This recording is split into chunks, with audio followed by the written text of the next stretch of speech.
गाना याद करा लो तब तक।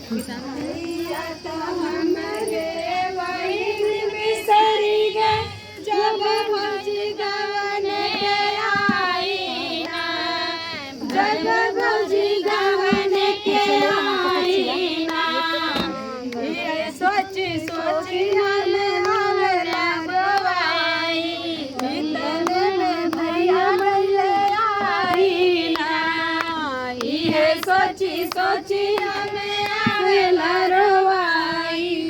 इतने में भैया भैया के बेटी बेटी रोवता बहिनिया, भैया के बहन बड़ाई ना, काहे के रोई बहनी काहे बचतायू, अबही त जियै तोरा माई ना, काहे के रोई बहनी काहे बचतायू, अबही त जियै तोरा डोलिया कहार बनी भोर मन बताओ भाई, इज्जत तोरा करे भाऊ जाई ना, इज्जत तोरा करे भाऊ जाई ना,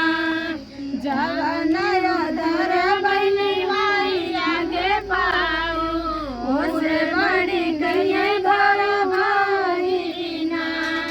जवाना यादर बनी माई आगे पाऊ, ओसे बड़ी कहे भाऊ जाई ना, ससुर में रोहनी ना माई के बिटियावा, हम के हम गवाई ना, ससुर में रोहनी बिना माई के बिटियावा, अब के हम के बोलाई ना। तो फ्रेंड बहुत दर्द भरा गया, एक बात जरूर सुनिए।